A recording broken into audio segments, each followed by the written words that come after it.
Hello and welcome to the Unnamed Paranormal Show with me, Brett Montgomery, and with me, hopefully as always, is, do you want to go by Ryan? Yeah, Ryan is my name, but I will go by Boggs as well, for that is my call sign. There you go. The music, which I hope everybody heard because it didn't look like it was going up and down like it should have, is Lost at Sea by A Pirate's Life. I found this song on the internet one day, Bog. It came to me in a dream, really. Oh, yeah? Yeah, yeah. Don't know who sung it. I believe it's an old sea shanty.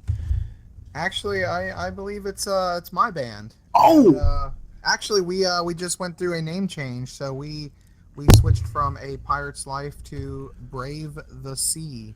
Brave the Sea? Ooh, I like that. Yep, you can find us on Facebook at facebook.com/Brave the Sea Band. You can find us on Wix at bravetheseaband.wixsite.com. Okay. You can find me at Monty the Yank. I do not have a Twitter for myself. I just go by that alias. So there you go. Bog, how you doing? Doing good. Been very busy. I'm very active with a bunch of different projects.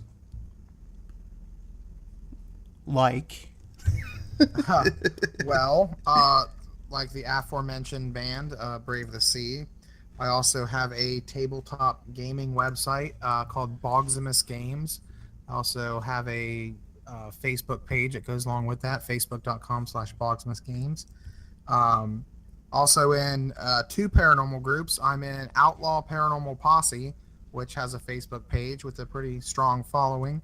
And I'm actually joining another group called Columbus RIP. We haven't launched a page yet officially for that. We're actually getting ready to go on our first investigation here on the 19th of August. So look forward to that. And yeah, I also run workshops at my local library and down at the Comic Shop Plus in Newark. Perfect. So if you are tuning in for the first time, and I hope you are because this is our first show, we're going to do a little news of the weird, a little paranormal. We were talking earlier, we have some a really interesting story about a 19th century science fiction book that we're going to talk about that hits a little close to home. We're going to talk a little Bigfoot and is he alive? As well as a couple other spooks and haunt stories. And then tonight, because we have no guest, I present to you our guest, Bogamus. He's going to talk about his time with the ghost hunting, as well as just exactly what you do. You know, a lot of people watch it on television, and Bog, I think you can agree, what is done on television is not necessarily how a ghost hunt really goes. Always. Yes, that is very true. That is brought to you by the power of video editing. So on average, a ghost hunt I would say is between 8 to 12 hours long, and that's a lot of sitting around the dark. And most time it's sitting around BSing with people in the dark. So a lot of times on the shows you'll see a lot of activity happening. You got to think if it's an hour-long show. It's probably only about 44 minutes long for runtime minus commercials. So take a 12-hour investigation and trim it down to 44 minutes. You now have a lot of things going on. Actually, it'd be less than that because they have the intros of the show. They talk about the place. They do backgrounds and whatnot. So actually, you have less than that. So yeah, that's the power of editing. So is it true when weird stuff happens when you're out on these investigations that music cues up, correct? I haven't ran into that, but I guess some people can hear music in their heads. That is not a common thing for me, unless you are actively playing music. So no. When you get a good EVP, you always go to commercial, right? Only after I see video or I physically see something with my eyes and the Ah, camera wasn't pointing at it. yes. And then we talk about what you saw, correct? Yeah, Yes. I swear that I saw it. I say, bro, I swear to God, I just saw a ghost. All right, so let's get started with some news of the weird. Want to start off with something with hauntings. We got the this came out about a month ago. We got the world's first haunted object 3D scanning project. It's a traveling museum. I don't know if you've heard of it. It's for the paranormal and the occult. It's a mobile museum, and they don't give the name of it. So I would love to plug it, but I can't. So the haunted object 3D scanning has run into some problems. The whole point of this is they want to scan all this stuff in. They want to observe it, to look at it, but the big thing was to preserve it. You can't take the objects with you necessarily, so they want to be able to basically 3D print these objects to show to people, take them to the museum. Ran into some problems here, Bog. The 3D scanner melted in one case, as well as a was Indonesian mask kept blocking them and putting a face behind the mask every time they would scan it. So interesting. If not, Yeah. I don't think there's anything to it. Um, See, it's hard to discern something like that when it's all secondhand accounts, um, and B, they don't divulge the name of their project, so I can't really look into it to see their credibility. I do believe that objects can, uh, I guess I'll throw the word haunted out, but yeah, I do think objects can have attachments on them. I've Hmm. actually encountered some in my investigations, but I it just seems that them starting that project, they're getting some pretty ridiculous results already. So I kind of wonder, um, a if they are being honest about their findings, Hmm. uh, or B, they could be dealing with some of the world's most potent objects, so it could be experiencing some troubles. It's hard to say when there's not really much to go by out there. Yeah, they have a couple things. I tried to watch the video earlier, but where I was at, it was unable to play. Um, the objects they have are very interesting, especially the mask that they were talking about that was blocking it. They did give the mask person a name. That name is Billy, because Billy is a scary name apparently. But they did finally get the image to catalog. So they said it took a long process time. In your experience, though, like I'm with you. I do believe things can get possessed. I'm very creeped out by dolls. Do I buy every scary doll story out there? No, but they do creep me out. Have you ever come across something that you kind of have that feeling? Yeah, actually, my paranormal group, Outlaw Paranormal, has. Are you familiar with a device called an Ovulus? Yes.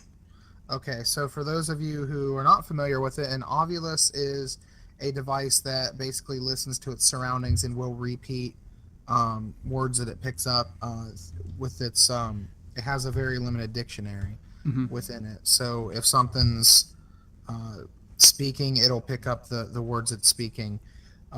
We have an Ovulus that I think has an attachment in it. So it almost, I refer to these things as like the modern Ouija boards.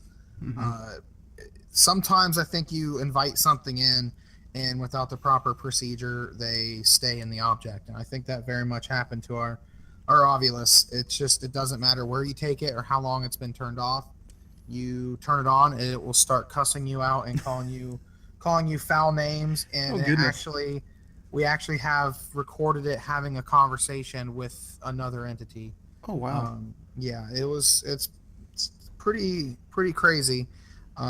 So also my mom used to have a doll that we believe had an attachment to it. I think she ended up honestly burning it in a fire like outside. Oh man. This doll, like, I don't know if you've ever just like walked in a room somewhere and just had a negative feeling, like your hairs stand up, like electrically charged. That's what happened in the presence of this doll. Oh, goodness. And it almost seemed like it almost seems like it had expressions that would change, or its eyes would follow you. So it was rather strange. And to go back to the I can't say the word right, the box. So everybody knows, and correct me if I'm wrong, this box is programmed and done so that you can't tinker with it. Once you get this thing, it's there. Like, it's programmed. You can't reprogram it, correct? Some of the older ones do not have updatable firmware. The newer ones do. If someone really wanted to go in and hack the newer ones, they could. However, the one we have is an older version that what's on it is on it. You can't update it. You can't get in there and tamper with it. And I don't even think there's anybody on my team that has the capability of doing that, even if you could tamper with it, nor would we want to. So, so if someone really wants to tamper with evidence, there's no real stopping them. They're just they're just a douche, and they shouldn't do that. That's discrediting what people are trying to do. But this thing's I can vouch for it. It's legit. It said some nasty things to me. I think it told me it wanted to dismember me at one time. But nice. Yeah, very very nice, outstanding spirit in there. So again, the Traveling Museum is actually the Traveling Museum of the Paranormal and the Occult. You can check them out. They actually have a Patreon page out there, looking to get this on the road to basically pay for the cost of the 3D printing. So if you would like to check them out, it is patreon.com Paramuseum. So check them out if you want to throw them a couple dollars. Which, really cool. Yeah, I just think it's cool, even if there's nothing behind the story, and the story is just to make some money, and I get it. Yeah. It's cool to see those objects, and it's kind of cool to make it so that at least you can see what the objects are supposed to look like. So, I'm interested. That's true. All right, moving on. I want to go to Thailand. You ever been for an operation? No, actually, I haven't been out of the continental U.S., so no, never been to Thailand. Yeah, there's nothing good outside of America. That is not true, but continue. I've been told. I've done learned. You go out of West Virginia, you don't find nothing besides problems. We'll stop there. Villagers in eastern Thailand, province of Amnat Sharon, have called in the... Close enough. Yeah, close enough for everybody here. Called in the Royal Thai Police Force to help rid them of the evil female spirit. 5 Pobe? Is that what you got from it? 5 Pobe? Phipob? Close. Yeah. Don't know the pronunciation of it, but yeah, that's... my sources say yeah. They accused this evil female spirit of killing 4 cows and sickening 4 border police officers. Reports the BBC in June. The Thai folklore, Phai Pobe, can possess people and sow chaos. So they included a 2016 incident in which the neighbors were forced to strip naked at gunpoint by 3 reportedly possessed individuals. So if you do anything stupid in Thailand, say you're possessed. Yeah, that's what it sounds like. It's hard to say. Is this just someone like like let's say it's their version of the bath salt incident Yeah. where dude ate another dude's face. I mean, um, I don't know what kind of bath salts they have over there, but that's pretty crazy. Yeah. Yeah. I stole something. It was a evil spirit.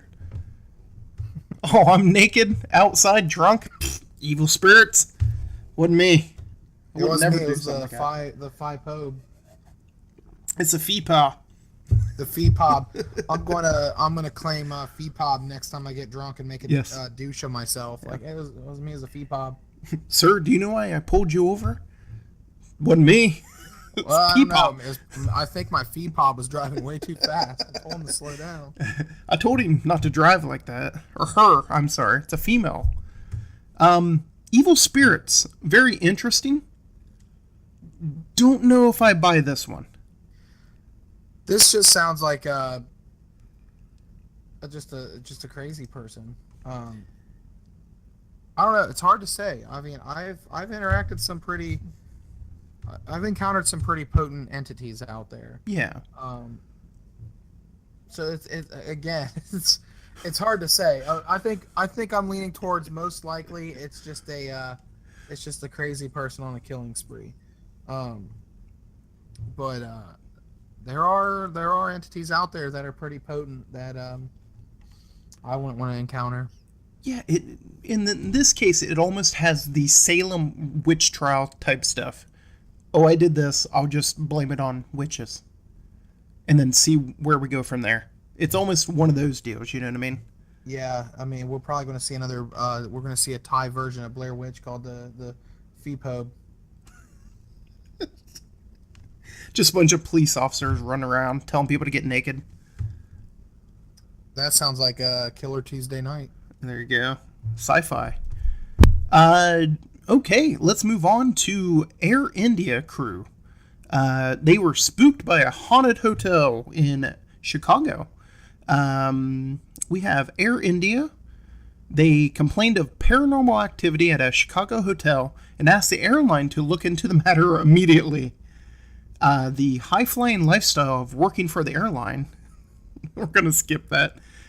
They flew to Chicago and were put up in a hotel that they said was dealing in negative energies, okay? While in the room, according to the report. So, spooked, they said they were facing paranormal activities at the hotel and have written to ask them to take this into immediate action. Now, reading alone, they were scared to sleep alone.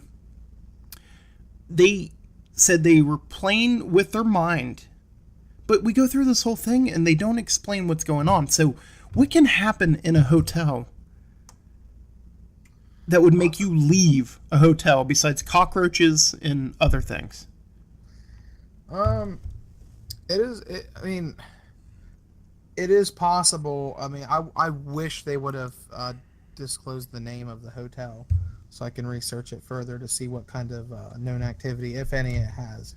But I have been places where there has been an overwhelming sensation of negative energy. So I can tell you that if the one place that I had a really bad experience at was a hotel, I wouldn't have stayed there either. I would have rather have slept outside. Yeah. So if they are being genuine, I completely feel for them because I've experienced that. But maybe it was just a dirty hotel and they didn't like their accommodations. Well, and what I don't get, they don't say which hotel it is.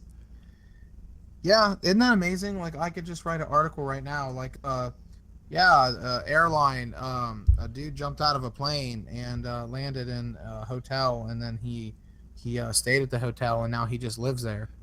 Yeah, and then he stayed there forever. He's just there, and people be like, "Which hotel?" Oh, don't you worry about that. Don't you worry about which hotel. And what's funny is like this is not just some weird website. This is India Today, which is like a news place in India. Maybe the hotel didn't want to have their. Maybe they didn't want. They wanted to keep it under wraps, like because they didn't want to ruin their reputation. But also, That's kind of a good attraction. Just say, hey, my hotel's really freaking haunted.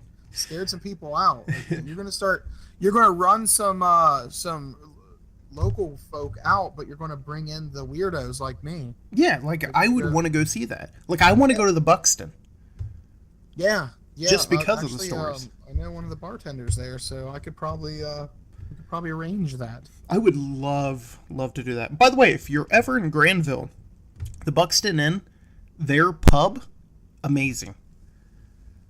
I've It's a actually nice never little. had it, to be honest. No, I've What's never that? had it. Oh no, I'm talking about the bar downstairs. Yeah, I've never been there. You've never been? No, I've never even been in the building. Oh my god. And one of my buddies actually used to be a chef there, so I've known two people. One You person that have to has go. worked there and one that's currently working there. I do. What's funny is I live like or not. Well, I live right beside there, or not like I live in the town over, but I Yeah. also work like right up the road, so it's totally Oh doable. man. Just haven't. They have, so you go in, they have the hotel. The hotel, it's modernized, but it's not, it's still kind of kept old school. So you go in and you go downstairs into the basement. And the basement is done up like a German style pub. And it's amazing. It's like a two-seater bar, and then they just have some seating. Oh, it's so cool. And then just to be able to talk to people about the stories there. Could you get some people like, oh, I've worked here my whole life and never seen a thing. And you get other people that are like, "Dude, some days, man, I don't like to be here by myself." So Yeah. So you had me at German because I have some German ancestry, so I connect go. with that. So I'm Yes. definitely going to be checking that out. Oh, absolutely. You should talk to him. I would love to go and stay and just kind of be able to check the place out. So I've heard some really cool things. I just kind of want to see a ghost cat. Uh, you know, cats are kind of in a league of their own with their douchiness, and it Oh, yeah. frightens me to give one the ability to be invisible and go through walls. That means they could just like go through a door that you have locked and go in your room and knock a bunch of stuff off the shelf. Yeah. Which they already kind of can do because cats don't abide by physics. That is also true. I think they are both a solid and a liquid. Yes, yeah. They are always in a constant of two states. I think they're just technically plasma. Had to test that out. Come here, cat. put him in a you put him in a box. He fills the box. So yeah, liquid, but he moves on his own. So all right. Speaking of ghosts, Bigfoot, a ghost. Yeah. Okay, so I was all right. So you when you messaged me earlier saying we're going to talk about this, Yes. I was driving back from lunch at work, and I started really thinking about this, and it got me on the topic of what defines a ghost. To me, a ghost is a spirit that was once a human. Yes. So I'm going to off the bat say no, Bigfoot is not a ghost. Is it possible that Bigfoot is an entity? Something that I don't know how many people out there believe in string theory, but let's say there are other dimensions. Mm-hmm. Let's say sometimes these dimensions just kind of sync up with ours, and a little bit of their reality flickers in ours. I mean, what if in these realities there is an entity like Bigfoot? So it's just my thing is with Bigfoot is we have so much technology and so many people on the planet that it's not just like remote areas that people are seeing, and they're seeing this thing everywhere. So it's like, why with our given technology can we not get a clear photo? Exactly. When you have like cameras, even cameras on phones that are like 8 megapixels, 16 megapixels. Yeah. Why is it so hard to get some footage or a photo of him? So Well, I, Mitch that's just Hedberg would say the yeah. reason is because maybe he's just blurry. That's just like his shtick. He's just blurry. He is blurry, which, as he said, makes it scarier. He is big, hairy, and out of focus. It's very possible. Oh man, that's not that's like that perfectly describes me and my life. I'm big, hairy, and out of focus. So I guess look no further. You found me. I am the Sasquatch. I am Bigfoot. How are you at walking with your hands at your side? Um, well, the older I get, the more ape-like I become. So I'm pretty good at it right now. Give me about 5 more years, I'll be an expert. There you go. So here's my theory to support Bigfoot. Okay. Is your Bigfoot sightings happen everywhere. Well, almost everywhere, and that's my point. But in areas where you think you would have Bigfoot sightings, you don't. So you don't have a whole lot of Bigfoot sightings in Alaska. For whatever reason. So if Bigfoot was a folklore, in most folklores, there's a story of that thing everywhere. You know, Bigfoot is the abominable snowman elsewhere. He's Sasquatch, he is whatever you want to call him. He's big in Ohio, but he's not necessarily big in like Tennessee. You know what I mean? That's what is always weird about the Bigfoot sightings, is they tend to happen in the same spots over and over again. Yeah, that is strange. It's just like UFO sightings. There's actually a lot of recurring locations where people see these sightings. Actually, the Obetz, Ohio is actually a big one. For some reason, little Obetz is a huge UFO sighting. Yeah. Here. So, yeah, that is interesting. It's just crazy that you can have an event that recurs over and over and over. Mm-hmm. I would just set up like trail cams everywhere, everywhere. And that's what I would think is like a trail cam would get it. But then again, where these sightings are happening, it's a lot of woods, I guess. So going back to this specifically, so it says Bigfoot is a ghost. It goes, these words are equivalent to heresy in the Bigfoot investigation circles. In fact, as strange as it might seem, I've even lost friends for saying that Bigfoot is a ghost, with enraged squatchers convinced. I am making light of their weekends in the forest. I can assure you, though, I am dead serious.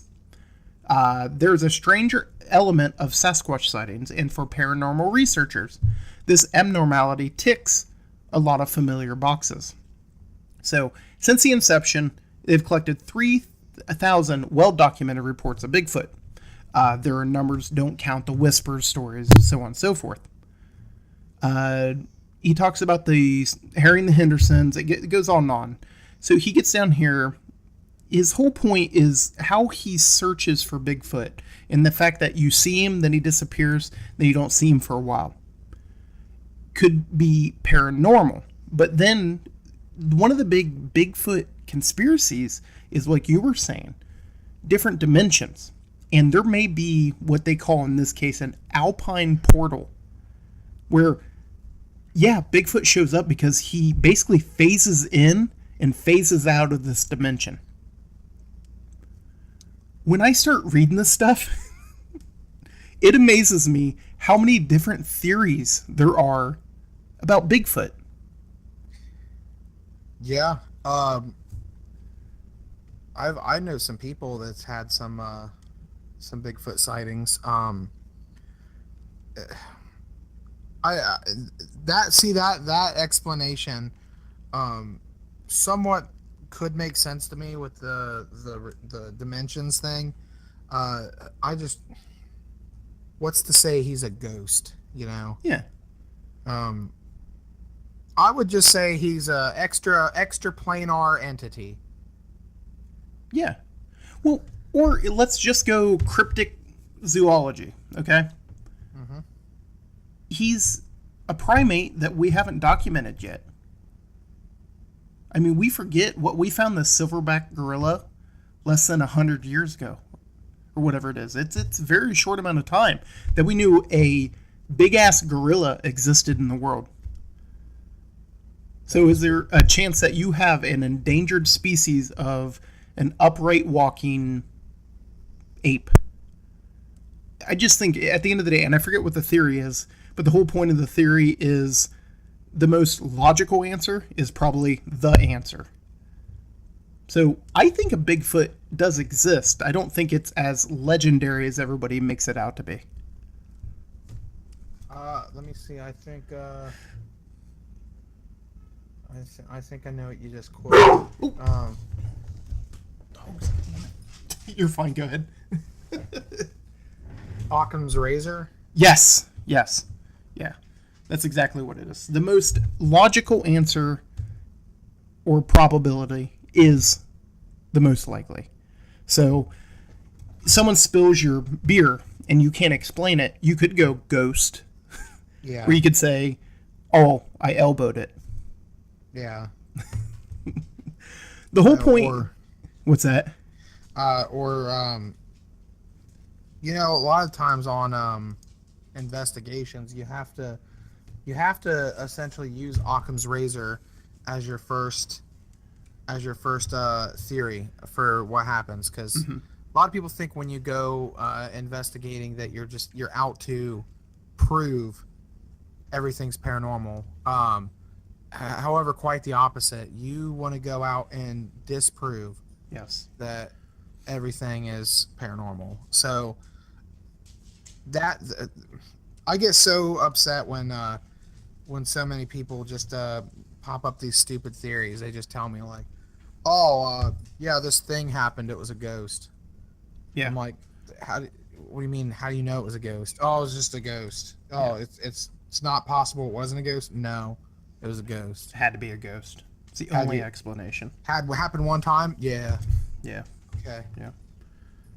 I tell you, I took a poop once, looked in the bowl, it gone. It was a ghost. Ghost poop. That's a thing. It is a thing. I've done it. It's the fabled no wipe that I can't get. Yeah. You end up having Sharpie butt. Yeah. Wipe and wipe, just more poop. All right. So the point they end up making is they went out and they did an investigation, like they would do in a paranormal investigation. And what they found is a lot of times when they would hear howling or they would hear things, they would notice a green tint or light on their devices. So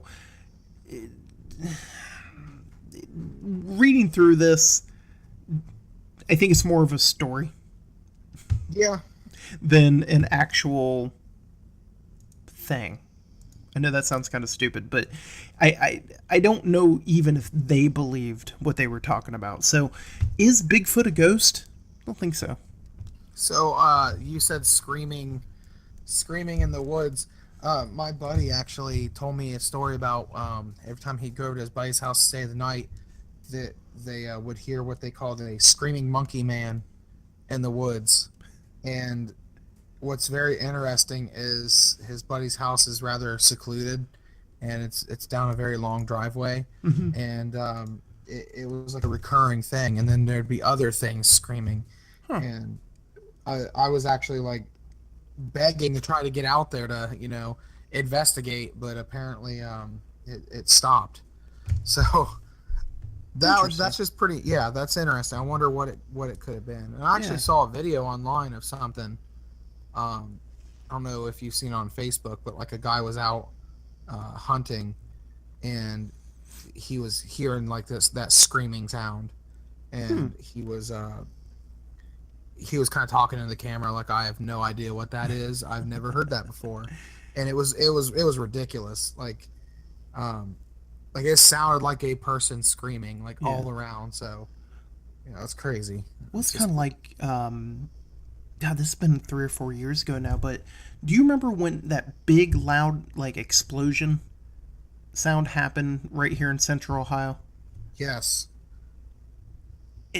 I still cannot explain that, and it's those things that you get, like the trumpets, the horns that you'll hear people video. that they always say is like the horns of the riders of the apocalypse.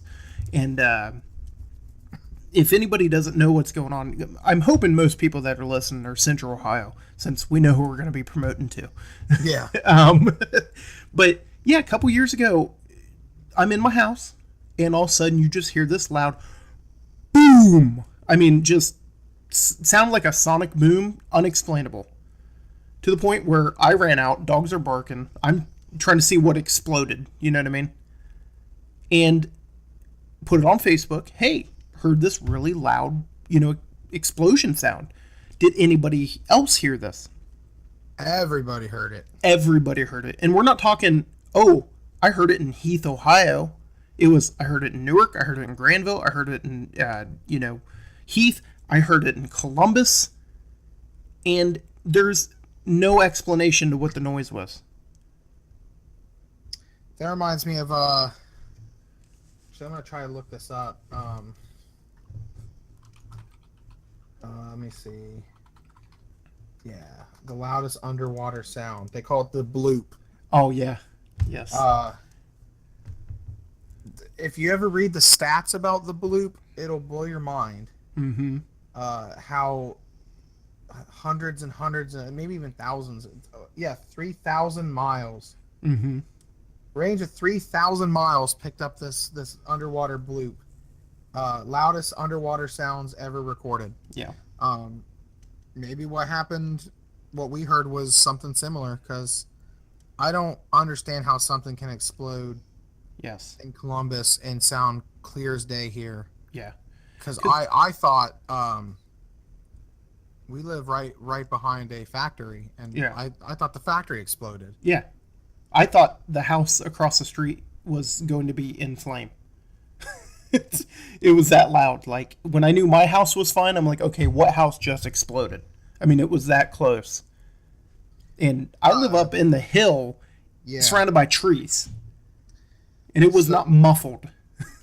When my parents first moved out to the old farmhouse they bought years ago, my aunt and uncle lived there, and they actually told my parents a story about a sonic boom that happened outside the house that rattled the windows. Oh, wow.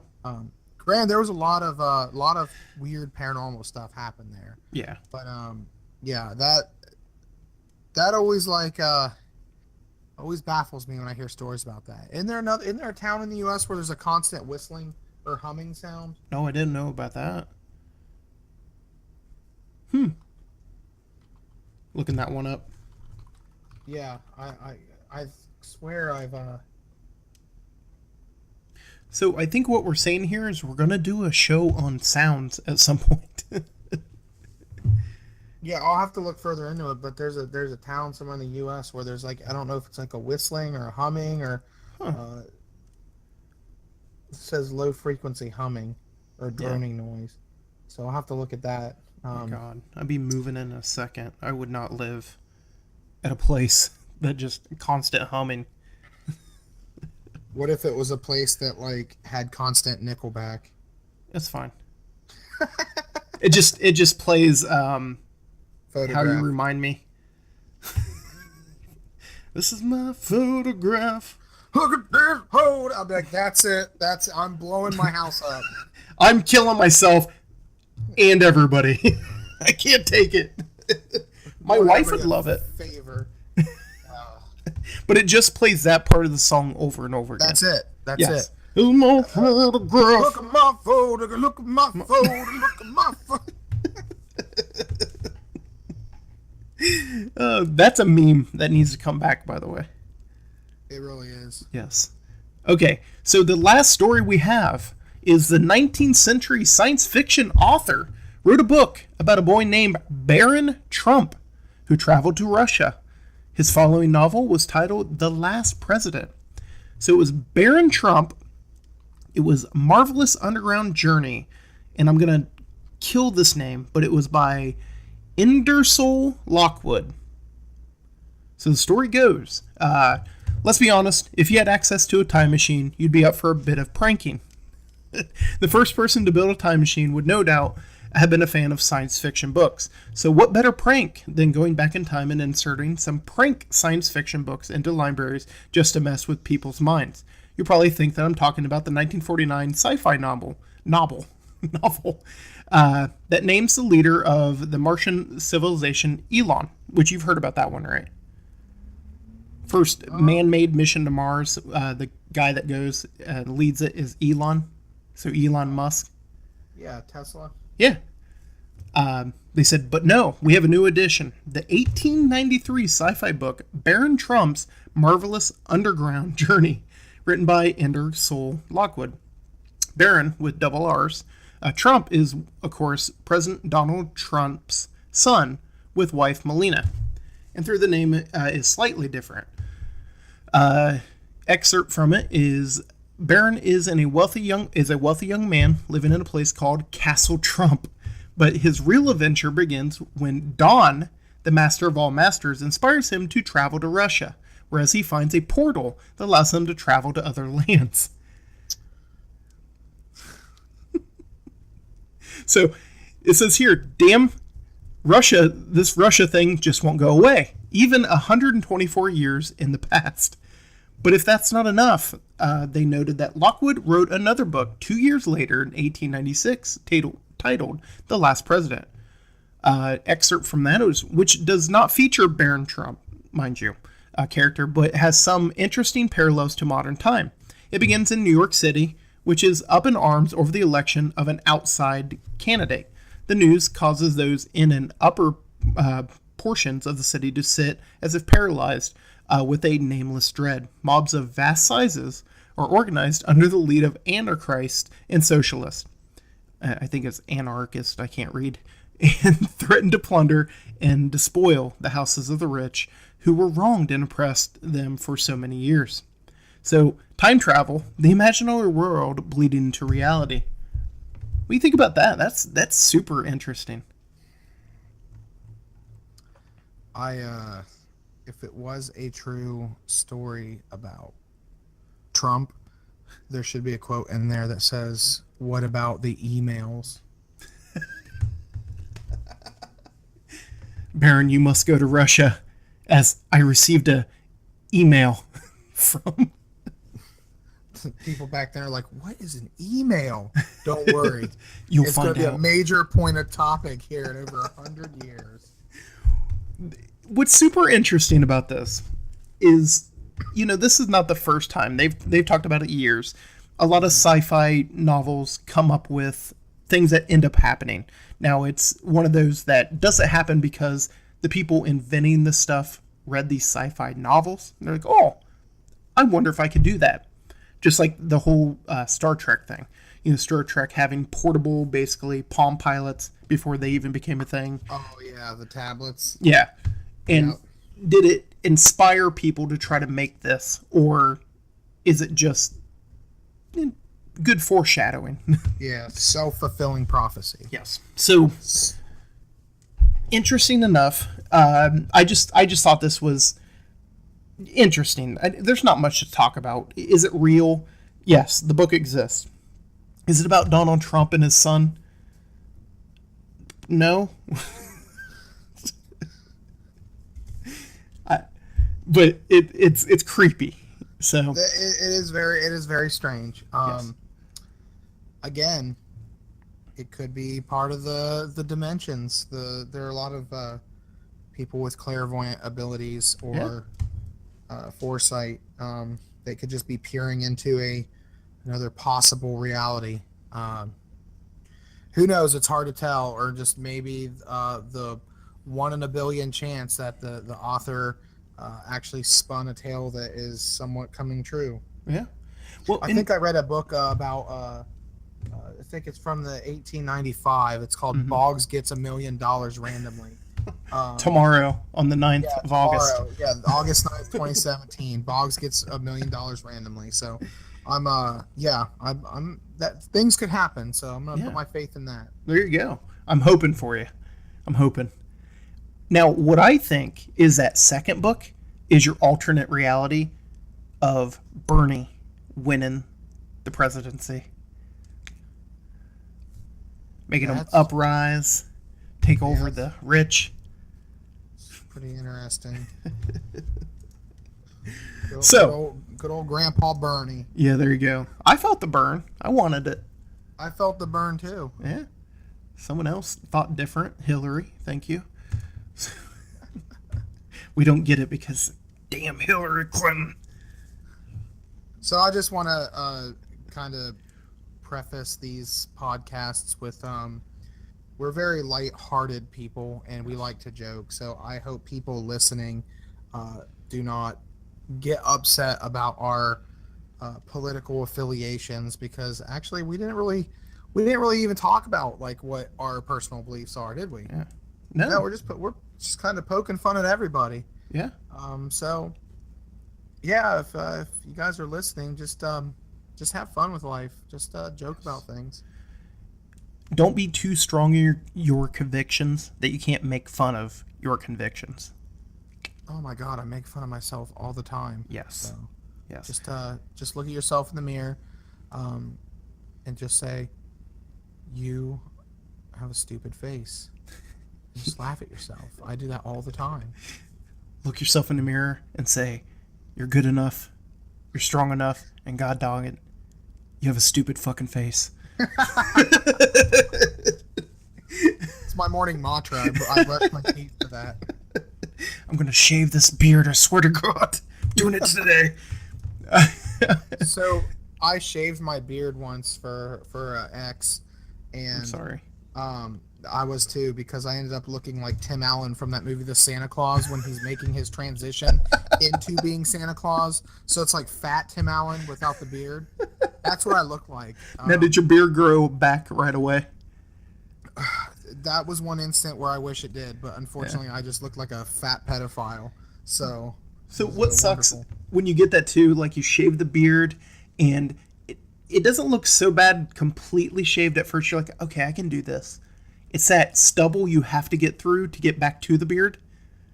Yeah, the people think you're homeless phase. Yeah, and like you clearly defined extra chin, because I get that. I got that spot right under the chin that makes it second home. You can see that because all the hair grows back there first.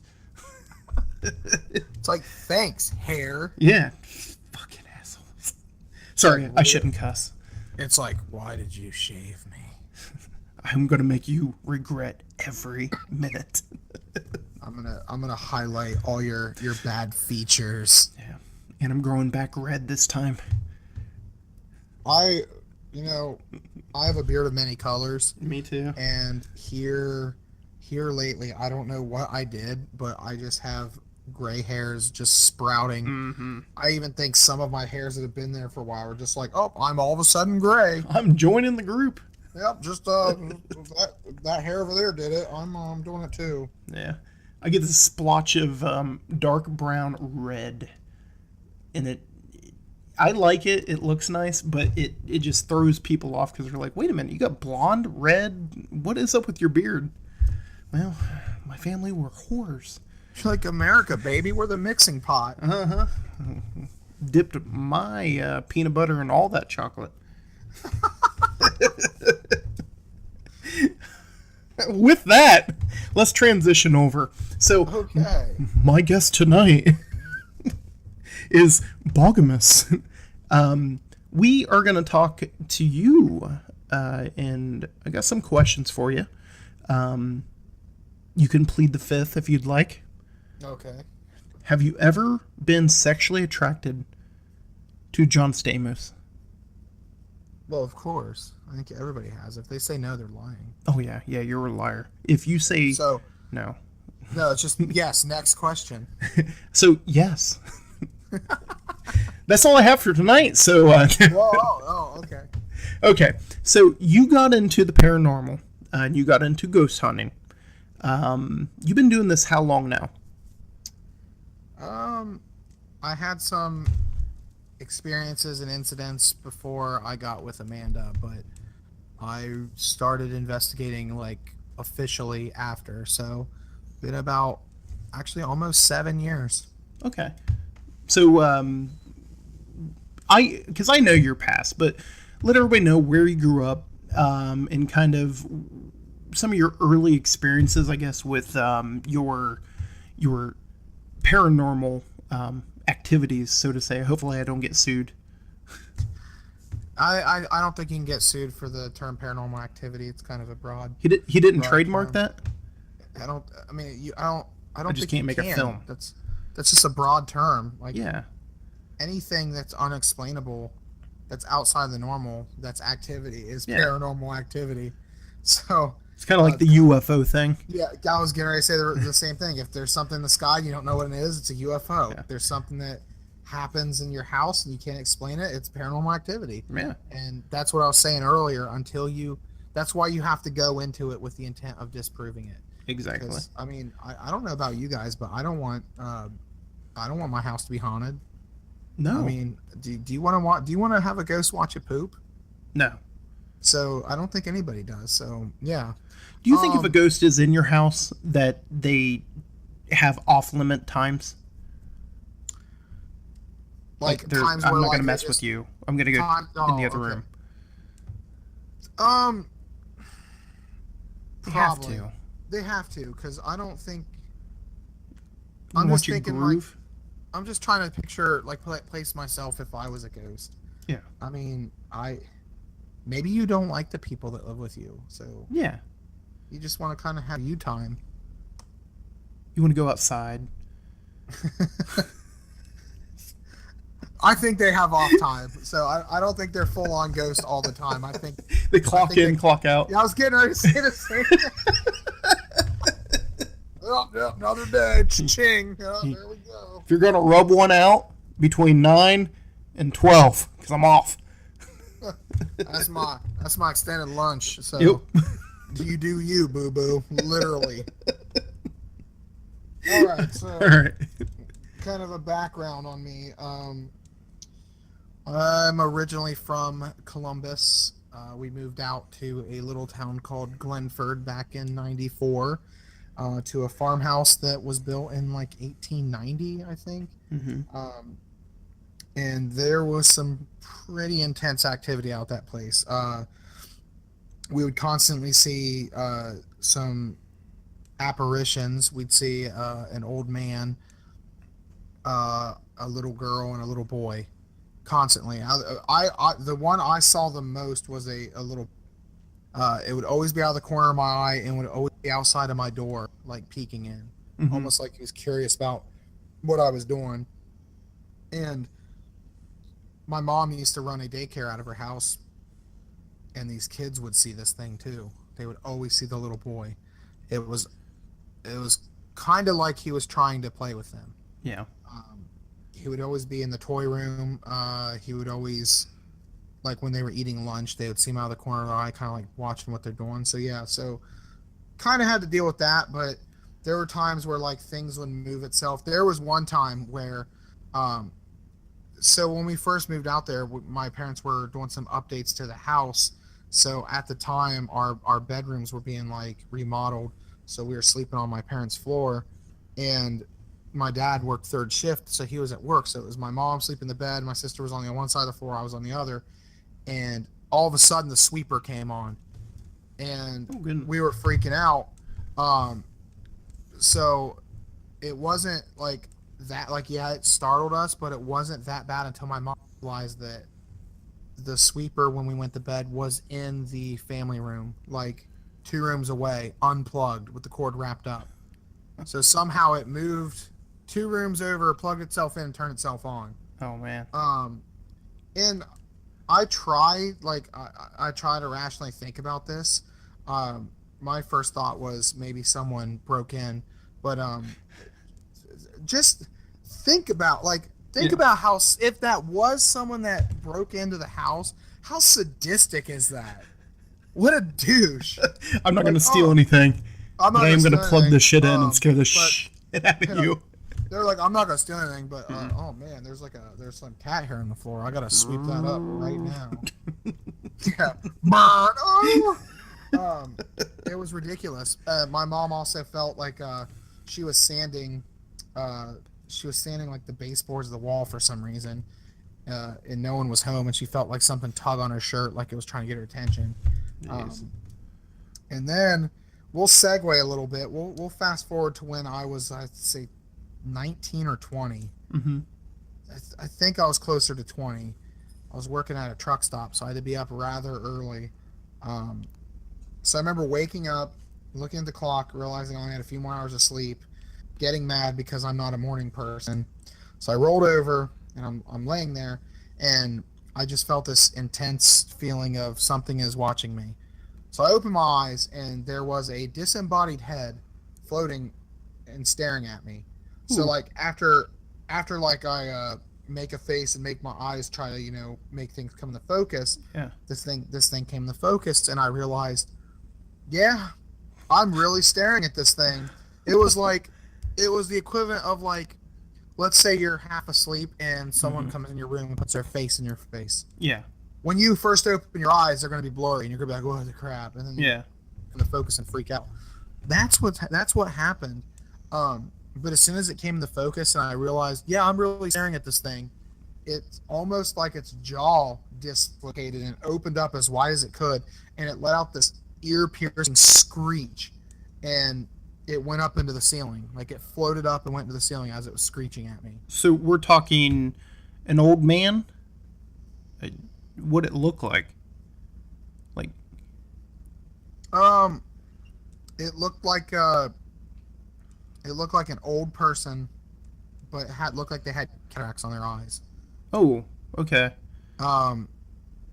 So I drew a sketch of it. I have no idea. I could probably find it if I look, but I drew a sketch of it, and I was searching around Google, and I remember hearing stories about apparitions called a banshee, wailing spirits. Mm-hmm. So I typed in banshee into Google, and some four-wheelers came up, and some art for a magic card came up. Yeah. And then a sketch came up that looked almost exactly like my sketch. What sucks is that was back in like 2007 or 8. Yeah. I cannot find that thing on Google search anymore. Oh I man. tried because it gave me chills. That's almost like it was to the point to where I was like, huh.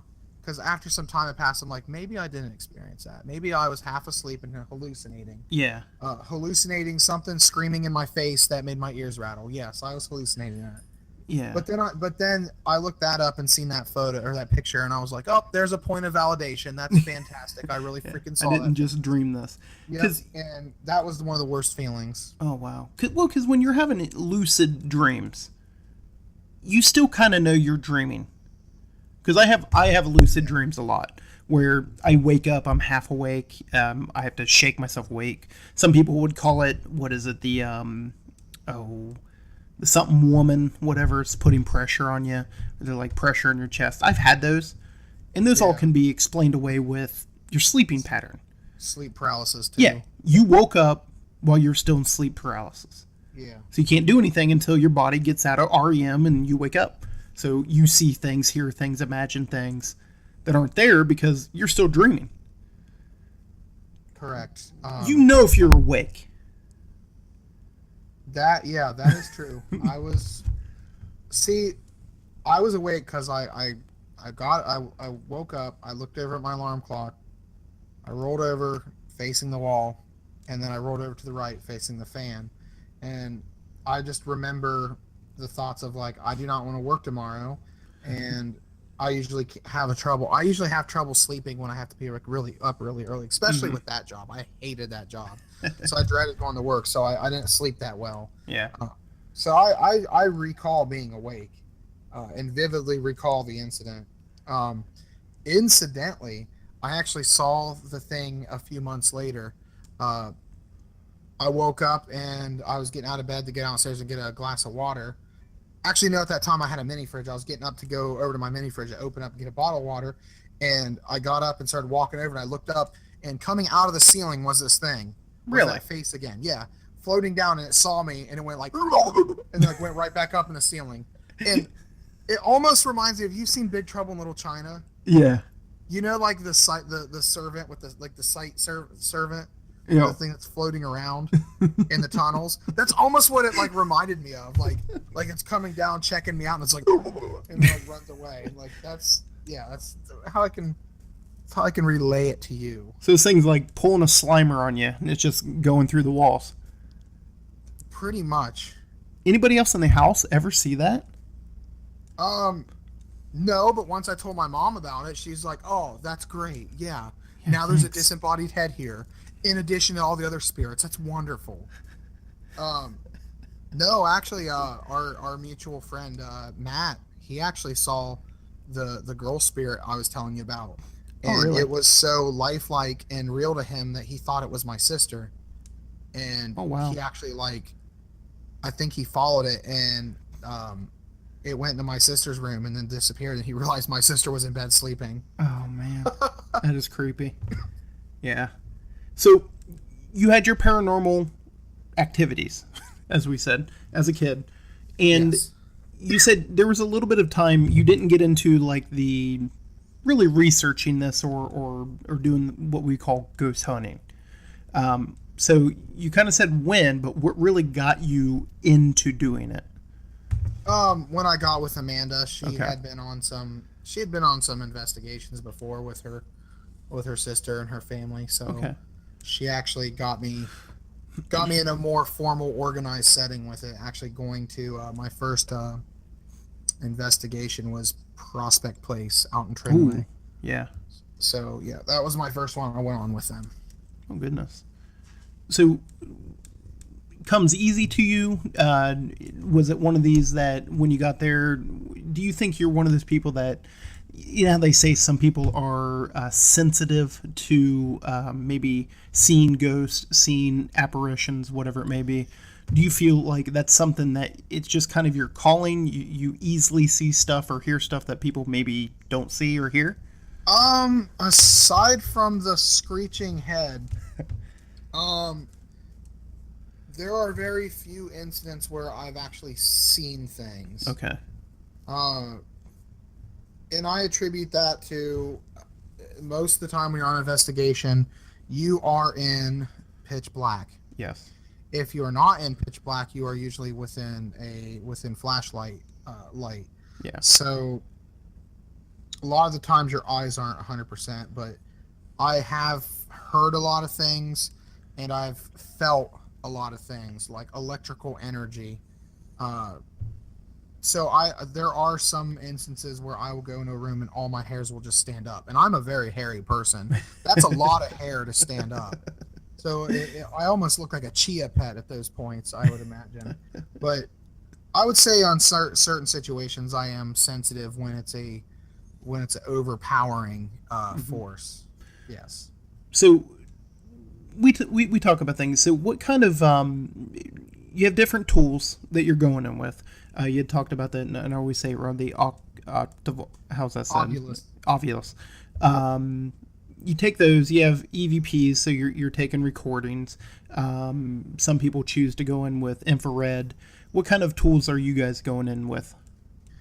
My group uses an K2 meter, which Okay. picks up electromagnetic frequency. We sometimes use the Ovulus. We have digital recorders. We have a digital thermometer. We have various cameras. We have a trail cam. Amanda has a teddy bear called a Boo Buddy that picks up if it's being touched. It can distinguish temperature Oh, wow. like fluctuations. Yeah, she actually won it in a contest on Facebook from Really? Ghost Shop. Pretty neat. So yeah, thank you, Ghost Shop. Thank you for that. Free plug. Yeah. To be quite honest with myself, I don't use much equipment. I usually roll into rooms with the flashlight. So you're more of experience. You want to see what you see, hear what you hear. Yes. There are some people that like the group I'm joining. They have a DVR system. They have each camera is attached to a 300-foot cable, so they can run it out to a command center with a screen. Oh, neat. in between all of us, we have a bunch of crazy equipment, but I end up just walking around with the flashlight, seeing what I can hear and possibly see or feel. So it's just I I like equipment. I just half the time I want to live in the moment. Okay. I don't even think about using it half the time. Yeah. Now, when you go in though, are you still like handheld recorder? Usually Amanda is if she's Okay. with me. She usually has her digital recorder going, um, which is kind of stupid of me because there are times where like I'll hear things and I'm like, oh, wish I would have had a recorder. Um, for example, we were volunteering out at the Prospect place, kind of doing some cleanup and restoration, Mm-hmm. and that night we were helping run the public ghost hunt, and me and my buddy were sitting on the second floor on this couch that's in the hallway. Mm-hmm. And it was that point of the night where we were tired. We were so tired we were acting drunk, like we were drunk tired. So he was just going on and saying the dumbest things, and I was laughing like a hyena. For example, he was like, "Did you just hear that?" And I'm like, "No, what did it sound like?" And he's like, "It sounded like you know how an owl goes, whoo." It sounded like that, but without the whoo. And I'm like, what? And then he just starts dying laughing, and then I start dying laughing. So we're just up there being completely stupid, and something shushed us loud from Oh, the wow. room that we were beside, and everybody else was upstairs, like up in the attic on clear the other side.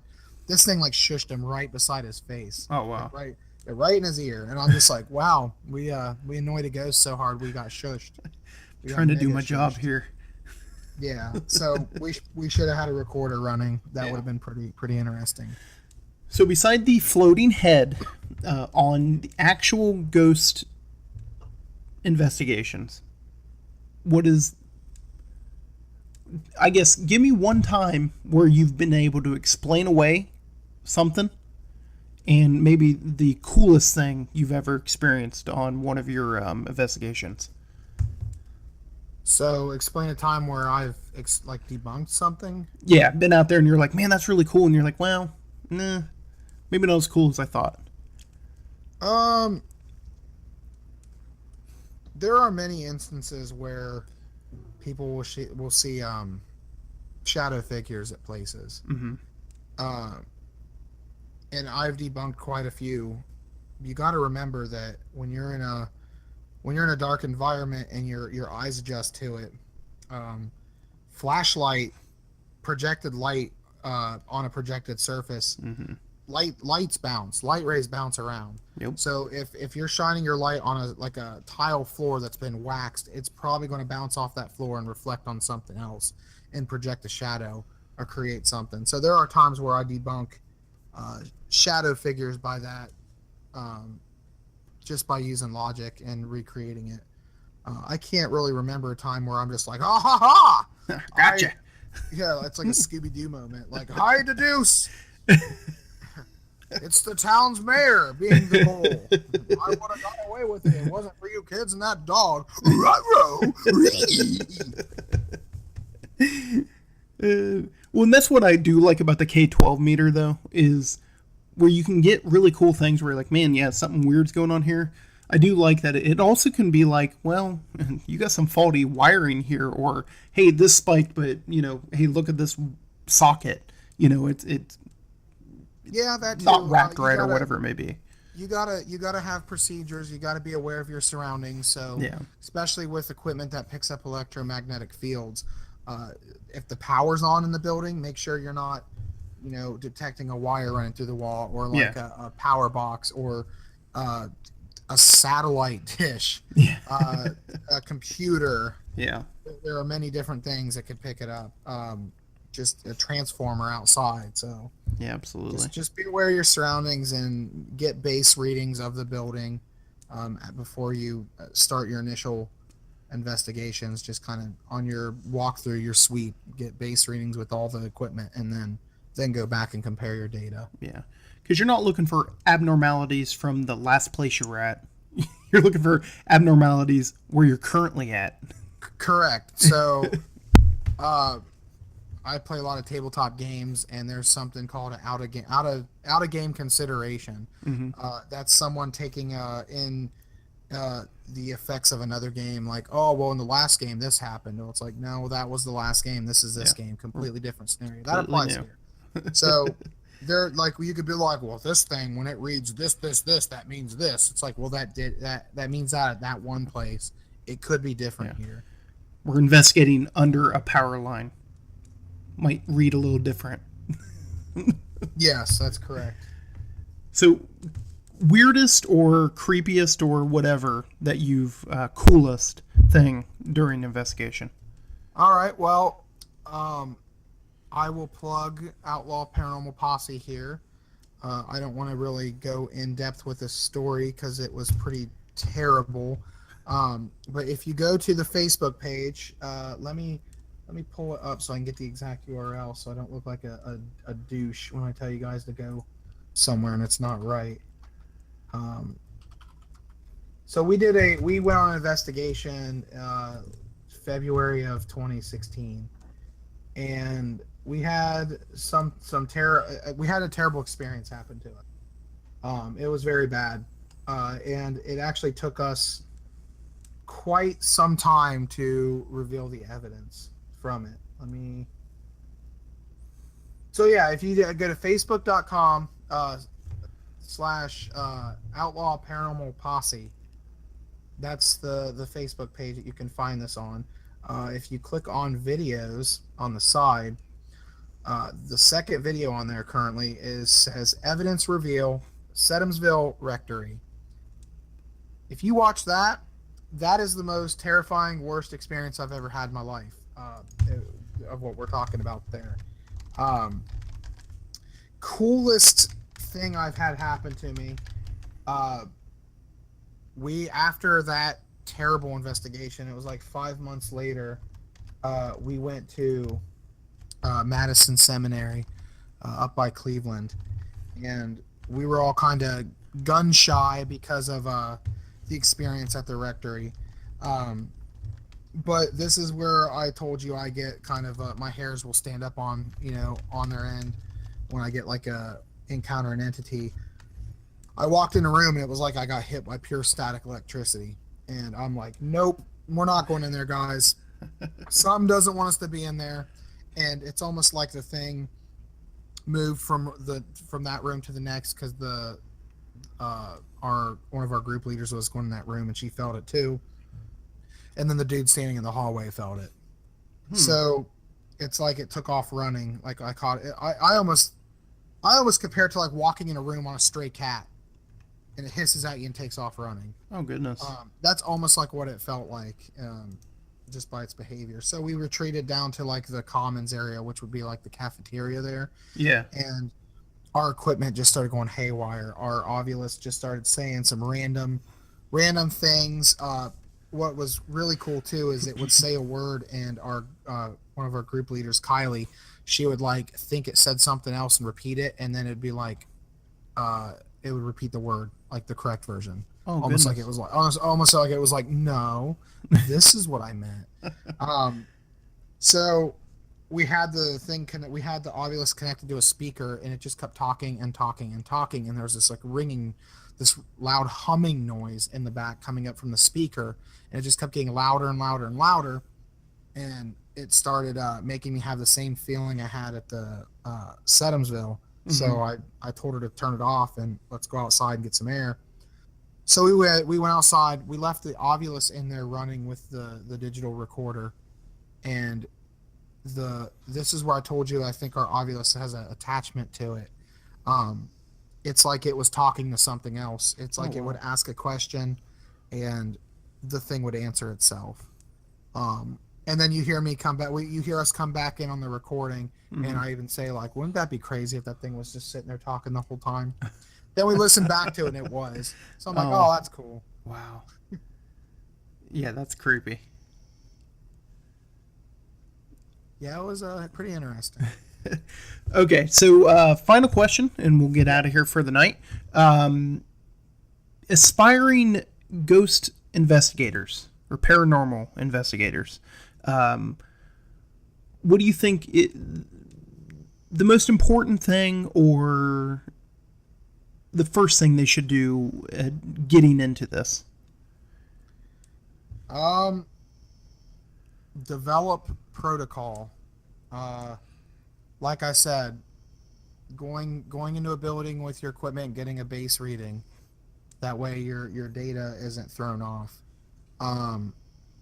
Developing procedures for, like, if someone has an experience that's pretty traumatic, like in the location, how you deal with that, how you pull them out of the location. So just kind of having a standard operating procedure for everything would be my, because to be honest, Outlaw Paranormal really didn't have that at first, and we realized our faults after the main incident happened. Yeah. So spare yourselves that. It'll probably take you a few investigations to really get it down. Yeah. To get to understand everything. Just simple things like if you have a digital recorder, you usually tag people that are in the room with you.